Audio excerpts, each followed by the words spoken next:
आप और आपका दोस्त दोनों को एक काम असाइन किया गया है कि एक बिल्डिंग के ग्राउंड फ्लोर से फर्स्ट फ्लोर में कुछ बक्से ले जाना है। बहुत सारे बक्से रखे हुए हैं और आप दोनों को 10-10 बक्से ले जाना है ग्राउंड फ्लोर से फर्स्ट फ्लोर में, आपको भी आपके दोस्त को भी। तो अब मान ले हर एक बक्सा जो है इसका जो मास है वो बराबर है। मान ले कि हर एक का मास है 10 किलोग्राम और ग्राउंड फ्लोर से फर्स्ट फ्लोर का जो हाइट है, ये हाइट मान ले ये है 2 मीटर का। तो जब आप 10 बक्से ले जाएंगे यहां से, आपका दोस्त भी 10 बक्से चढ़ाएगा फर्स्ट फ्लोर में, तो आप जो काम कर रहे हैं वर्क, दोनों के लिए वर्क जो होगा ये वर्क सेम होगा। आप कंप्यूट करके देख सकते हैं कि आप जो काम करेंगे एक बक्सा ले जाने के लिए, वो काम किसके बराबर होगा। देखिए हम कह सकते हैं mgh, ये जो पोटेंशियल एनर्जी में इंक्रीमेंट होगा एक बक्सा ले जाने के लिए। एक बक्सा ले जाने के लिए जो काम होगा, मान लीजिए W1 है, ये बराबर होगा mgh। m चूंकि 10 किलोग्राम का है और g मान लेते हैं चलिए 10 मीटर पर सेकंड स्क्वायर्ड है और h 2 मीटर का है। आप कंप्यूट करके देखें, ये हो जाएगा 200 जूल। 200 जूल एक बक्सा ले जाने के लिए। तो टोटल वर्क जो आप करेंगे ये होगा 2000 जूल, चूंकि 10 बक्से आप ले जा रहे हैं। वही आपका दोस्त भी इतना ही काम करेगा, दोनों बराबर काम करेंगे, सेम काम। अब हुआ ये कि जो काम असाइन किया गया वो आपने 500 सेकंड में कर लिया, लेकिन आपका दोस्त यही काम 1000 सेकंड में करता है।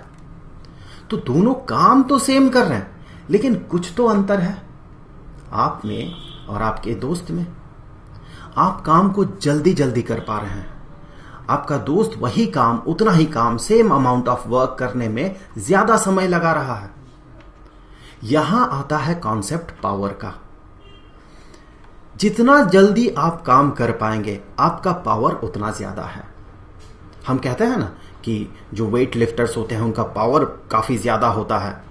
देखिए होता यह है कि वो एक बड़ा सा मास को वो बहुत जल्द ऊपर चढ़ा लेते हैं, वेट लिफ्टर्स जो होते हैं। मान ले कि ये जो है ये 200 किलोग्राम का मास है और ये ऊपर चढ़ा रहा है इसको मान ले 2 मीटर। तो फिर ये जो काम कर रहा है, ये जो वेट लिफ्टर है, ये जो काम कर रहा है, ये आप कह सकते हैं ये बराबर हो जाएगा 200 किलोग्राम जो पोटेंशियल एनर्जी में इंक्रीमेंट हो रहा है, ये h 2 मीटर का है। 200 किलोग्राम इंटू g मान ले 10 मीटर पर सेकंड स्क्वायर्ड का है और हाइट जो है 2 मीटर का है। तो यहां जो काम होगा ये लगभग होगा 4000 जूल। अब ये 4000 जूल, इतना काम तो मैं भी कर सकता हूं। अगर 20 किलोग्राम रहे इसका मास जिसे चढ़ाना है और ऐसा 10 बॉडीज या 10 मासेस मैं 2 मीटर ऊपर चढ़ा दूंगा, तो काम तो मैं इतना ही करूंगा, लेकिन मेरा पावर कम है। अगर पावर मेरा इसके जैसा होता, इस वेटलिफ्टर के जैसा, तो मैं 200 किलोग्राम चढ़ा देता ऊपर कुछ ही सेकंड्स में। तो मेरा पावर कम है। यही है पावर का कॉन्सेप्ट। पावर होता है कितने कम समय में आप कितना काम कर पाएंगे। तो अगर काम करने का रेट कांस्टेंट है तो हम कह सकते हैं पावर जो है, ये पावर ये होता है टोटल आपने कितना काम किया डिवाइडेड बाय टोटल आपको कितना टाइम लगा। आप कह सकते हैं ये है एवरेज पावर। एवरेज पावर मतलब क्या, एक पूरे प्रोसेस में, एक पीरियड ऑफ टाइम में आपने ये 10 बक्से जो है ऊपर चढ़ाया, उस पूरे टाइम पीरियड के लिए, इस पूरे प्रोसेस में आपका जो एवरेज पावर है वो होगा आपने टोटल कितना काम किया डिवाइडेड बाय उस टोटल काम को करने में आपको टाइम कितना लगा। लेकिन इस पूरे प्रोसेस को आप सोचिए, आप बक्सा चढ़ा रहे हैं ऊपर, फिर आप पैदल उतर रहे हैं। जब आप पैदल उतर रहे हैं सीढ़ियों से, क्या आप इस सिस्टम पे कोई काम कर रहे हैं? नहीं।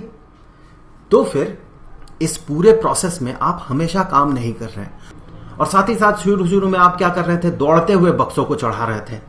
फिर थोड़ी देर बाद आप थक गए तो धीरे धीरे बक्सों को चढ़ा रहे हैं। तो मतलब ये निकला कि शुरू में आपका पावर जो है वो ज्यादा था, क्योंकि आप कम समय में ज्यादा काम कर रहे थे, दौड़ते हुए काम कर रहे थे। और धीरे धीरे आपका काम करने का रेट जो है वो घट गया। दैट मीन आपका पावर वहां कम डिलीवर हो रहा है। सो पावर ये हमेशा कांस्टेंट ही होगा इसका कोई मतलब नहीं है। ये डिपेंड करेगा किस रेट से काम किया जा रहा है। तो यहां से एक कॉन्सेप्ट आता है इंस्टैंटेनियस पावर का। इंस्टैंटेनियस पावर एक सर्टेन पॉइंट ऑफ टाइम में जो पावर डिलीवर किया जा रहा है उसे इंडिकेट कर रहा है। मैं एक छोटा सा एग्जांपल ले रहा हूं, जैसे कि ग्रेविटी ये भी काम करती है। अगर आप एक बॉल को गिरा देते हैं नीचे, तो ये गिरते हुए ग्रेविटी इस बॉल पे काम करती है। शुरू शुरू में बॉल का जो है स्पीड वो कम रहता है, तो यहां पर ये बॉल धीरे धीरे गिर रहा है, यहां धीरे रहेगा इसका गिरना, और यहां जितना नीचे वो गिरते जाएगा उसका स्पीड बढ़ेगा। तो एक सर्टेन पीरियड ऑफ टाइम अगर आप कंसीडर करते हैं, फॉर एग्जांपल आपने देखा 1 सेकंड, तो 1 सेकंड में बॉल यहां से यहां आया। अब कुछ देर बाद जब आप देखेंगे इसी बॉल को 1 सेकंड में ये ज्यादा ट्रैवल करेगा, क्योंकि समय के साथ साथ इसका स्पीड बढ़ जाएगा। तो यहां डिस्प्लेसमेंट, अगर मैं इसे S1 नाम दे देता हूं और इसे S2 नाम दे देता हूं, S2 S1 से बड़ा होगा। और ग्रेविटी जो यहां पर फोर्स अप्लाई कर रही है यहां पर नीचे की तरफ, जो कि होगा mg, सो ये तो कांस्टेंट है, अप्लाइड फोर्स जो है ये कांस्टेंट है, लेकिन डिस्प्लेसमेंट यहां पर ज्यादा है, यहां पर कम है, एक सर्टेन पीरियड ऑफ टाइम के लिए, 1 सेकंड के लिए। तो दोनों ही केस में आप अगर वर्क डन को देखें, तो यहां पर इस केस में जो वर्क डन होगा, फर्स्ट केस में जो वर्क डन होगा ये होगा mg इंटू S1, और सेकंड केस में, इस केस में जो वर्क डन होगा ये होगा mg इंटू S2। तो ऑब्वियस ही बात है ये जो है ये बड़ा होगा, जितना समय पार होते जाएगा जो काम करेगा सर्टेन पीरियड ऑफ टाइम में वो ज्यादा होते जाएगा। तो इस पीरियड में जो पावर है और इस पीरियड में जो पावर है उसमें तो डिफरेंस हो गया। हम कहेंगे यहां पर जो पावर है, सेकंड केस में जो पावर है ये ज्यादा है, फर्स्ट केस में जो पावर होगा ये पावर ये कम है, क्योंकि पावर होता है work done divided by time. So first case में mg S1 divided by 1 second, और सेकंड केस में mg S2 divided by 1 second. तो ये ऑब्वियस सी बात है, बड़ा है तो पावर भी इस केस में बड़ा होगा।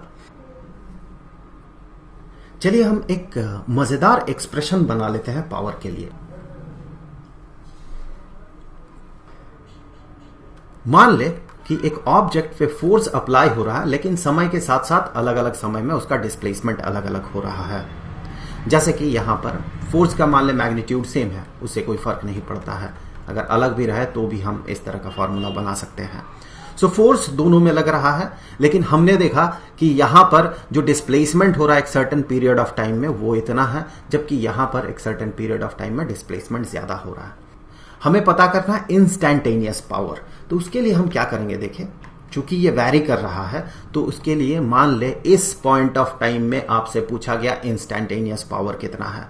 तो आपने देखा कि अभी बॉल यहां पर है, इस पे जो फोर्स अप्लाई हो रहा है इस डायरेक्शन में है, और साथ ही साथ एक बहुत बहुत छोटा पीरियड ऑफ टाइम में dt समय में इसका डिस्प्लेसमेंट इतना हुआ। टाइम कितना लगा इसमें टाइम बहुत छोटा समय है, dt इनफाइनाइटेसिमल टाइम है। और डिस्प्लेसमेंट आपने देखा कि यहां पर जो डिस्प्लेसमेंट हो रहा है ये हो रहा है ds। तो यहां पर जो वर्क डन होगा इस पॉइंट ऑफ टाइम में, जो वर्क डन होगा इसे हम कह सकते हैं f डॉट ds। अब अगर आप देखें पावर क्या होगा इस जगह पे, सो पावर यहां पर जो होगा वो होगा f डॉट ds। इतना तो वर्क डन हो गया, तो यहां पर एज वेक्टर मुझे लिखना चाहिए था। सो ये हो गया वर्क डन डिवाइडेड बाय जो टाइम लगा, dt समय लगा। आप इसे कुछ इस तरह से रिप्रेजेंट करें, f डॉट ds dt। अब देखिए ds dt क्या होता है, टाइम डेरिवेटिव ऑफ डिस्प्लेसमेंट, ये होता है वेलोसिटी। सो यहां पर इसका जो वेलोसिटी है इस पॉइंट में वो रिप्रेजेंटेड है इससे, तो हम कह सकते हैं ये बराबर होगा f dot velocity. So force as vector और इंस्टैंटेनियस वेलोसिटी एज वेक्टर, इन दोनों का डॉट प्रोडक्ट हमें देता है इंस्टैंटेनियस पावर। तो जैसे कि हमने ग्रेविटी वाला एग्जांपल कंसीडर किया था, आप देखिए यहां पर वेलोसिटी कम था, यहां पर ऑब्जेक्ट का वेलोसिटी ज्यादा है, तो इसीलिए पावर ज्यादा है, और यहां पर पावर कम है। सो इस तरह से हम इंस्टैंटेनियस पावर को एक्सप्रेस कर सकते हैं। अब अगर आप एसआई यूनिट देखें पावर का, सो इन एसआई जो यूनिट होगा पावर का, यूनिट ऑफ पावर, आप सोचे क्या होना चाहिए। देखिए पावर क्या है, पावर है work done divided by time. So इसका जो यूनिट होगा वर्क डन का unit joule divided by second. आप इसे ऐसे भी रिप्रेजेंट कर सकते हैं कि जूल पर सेकेंड। हमने इस जूल पर सेकेंड को एक नाम दे दिया है, वो है वॉट, जिसे कि इन शॉर्ट हम रिप्रेजेंट करते हैं लेटर W से, कैपिटल लेटर W। तो ये तो हो गया एसआई यूनिट पावर का। एक नॉन एसआई यूनिट भी आपको पता होना चाहिए पावर के लिए। सो ये जो यूनिट की बात कर रहा हूं मैं, ये है हॉर्स पावर। हॉर्स पावर, इसे इन शॉर्ट हम HP से डिनोट करते हैं। और ये जो यूनिट है ये नॉन एसआई यूनिट है। सो नॉन एसआई यूनिट, आपको रिलेशन पता होना चाहिए कि वॉट के साथ हॉर्स पावर का रिलेशन क्या है। तो मैं यहां आपको बता दूं कि 1 हॉर्स पावर जो होता है, 1 हॉर्स पावर, ये बराबर होता है 746 वॉट के। अब चलिए एक छोटा सा न्यूमेरिकल प्रॉब्लम सॉल्व कर लेते हैं।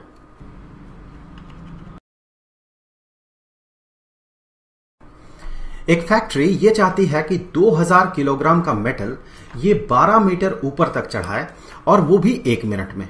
हमें यह पता लगाना होगा कि जो इंजन यूज किया गया है उसका मिनिमम हॉर्स पावर कितना है। तो चलिए एक एक करके देखते हैं। हमसे पूछा गया इसका मिनिमम हॉर्स पावर कितना है। दैट मीन आप मिनिमम पावर पता लगा लें, वॉट में ही पता लगा लें। हमें पता है 746 वॉट में 1 हॉर्स पावर होता है, तो हम उसे कन्वर्ट कर सकते हैं। तो वॉट में हम इस इंजन का मिनिमम पावर कैसे पता लगाएंगे। देखिए यहां इतना मास को इतना ऊपर चढ़ाने के लिए कुछ काम करना होगा, वो भी अगर इतने समय में करना है तो कितना पावर होना चाहिए इंजन का वो पता चल जाएगा। हमसे पूछा गया मिनिमम पावर, तो जितना पावर चाहिए होगा उतना ही मिनिमम पावर होगा, उससे ज्यादा पावर हो तो और बढ़िया।